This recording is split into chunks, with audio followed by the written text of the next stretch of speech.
Nahum, chapitre 2. Voici sur les montagnes les pieds du messager qui annonce la paix. Célèbre tes fêtes, Juda, accomplis tes vœux, car le méchant ne passera plus au milieu de toi. Il est entièrement exterminé. Le destructeur marche contre toi. Garde la forteresse, veille sur la route, fortifie-toi, rassemble toute ta force.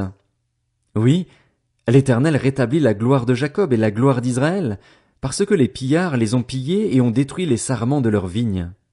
Les boucliers de ces héros sont rouges, les guerriers sont habillés de pourpre. Dans l'étincellement du métal apparaissent les chars, le jour qu'il a fixé pour la bataille, et les lances sont agitées. Les chars s'élancent dans la campagne, foncent sur les places. Allez voir, on dirait des flambeaux, ils courent comme des éclairs. Le roi de Ninive se souvient de ces vaillants hommes, mais ils trébuchent dans leur marche. On se précipite vers les remparts, on se prépare à la défense. Les portes qui donnent sur les fleuves sont ouvertes, et le palais s'écroule. C'est décidé. Elle est mise à nu. Elle est emmenée. Ses servantes gémissent comme des colombes et se frappent la poitrine. Ninive était auparavant comme un réservoir plein d'eau, et les voilà qui fuient. Arrêtez! Arrêtez! Mais aucun ne se retourne. Pillez l'argent! Pillez l'or! Il y a des trésors sans fin, des richesses en objets précieux de toutes sortes. On pille, on dévaste, on détruit. Le courage fond, les genoux flageolent, tous les reins souffrent, tous les visages pâlissent. Qu'est devenu ce repère de lions, ce pâturage des lionceaux où se retirait le lion, la lionne, le petit du lion, sans que personne ne les inquiète? Le lion déchirait pour ses petits, étranglait pour ses lionnes. Il remplissait de proies ses tanières, de dépouilles ses repères.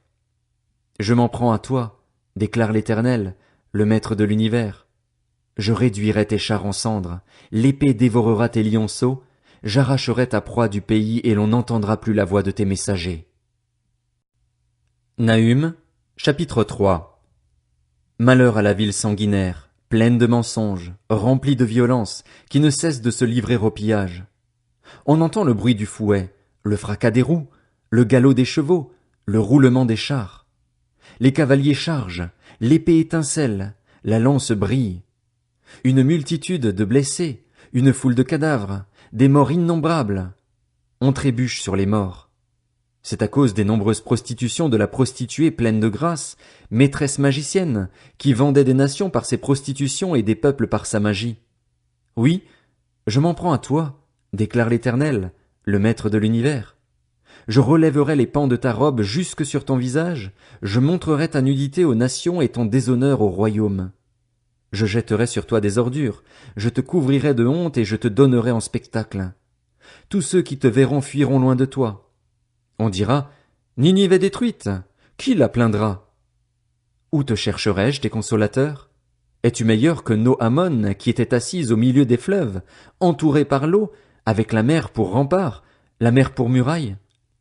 L'Éthiopie et les Égyptiens innombrables faisaient sa force, Put et les Libyens étaient ses auxiliaires. Et cependant elle est partie pour l'exil, elle est partie en déportation. Ses enfants ont été écrasés au coin de toutes les rues, on a tiré au sort ses nobles et tous ses grands ont été chargés de chaînes. Toi aussi, tu seras enivré, tu te cacheras, toi aussi, tu chercheras un refuge contre l'ennemi. Toutes tes forteresses sont des figuiers avec des figues mûres. Quand on les secoue, elles tombent dans la bouche de celui qui veut les manger. Voici ton peuple, ce sont des femmes qui sont au milieu de toi.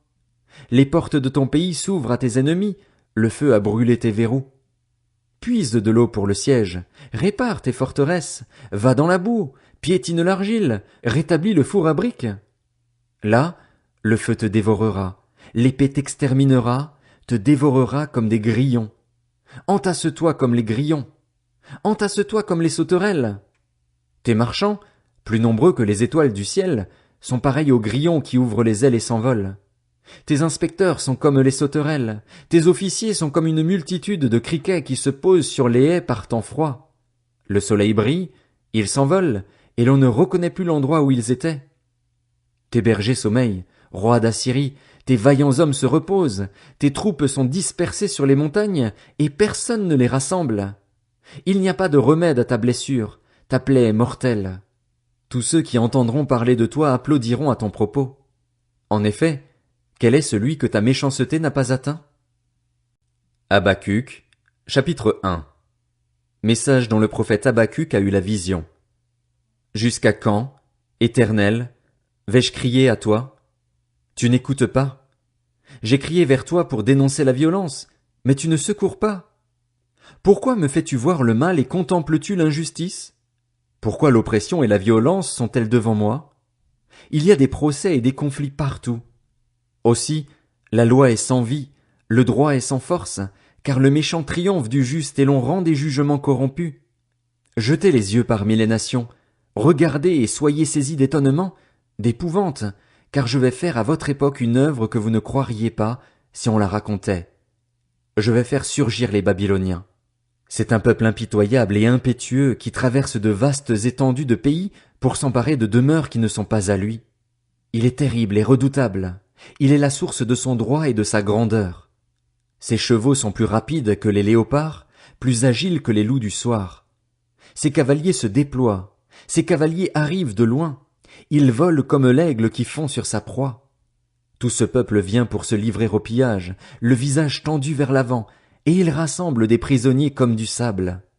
Il se moque des rois, et les princes sont l'objet de ses railleries. Il rit de toutes les forteresses. Il amoncelle de la terre et il les prend. Alors il change d'avis et poursuit sa marche, et il se rend coupable. Sa force à lui, voilà son Dieu.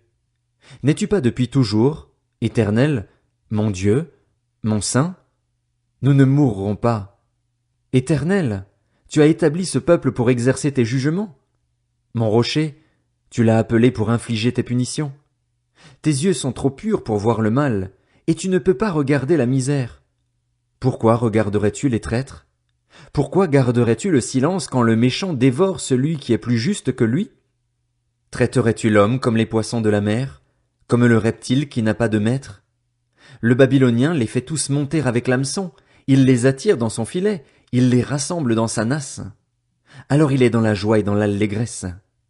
C'est pourquoi il offre un sacrifice à son filet. Il fait brûler de l'encens en l'honneur de sa nasse, car grâce à eux sa portion est grasse et sa nourriture succulente. Va-t-il toujours vider son filet et égorger sans pitié les nations?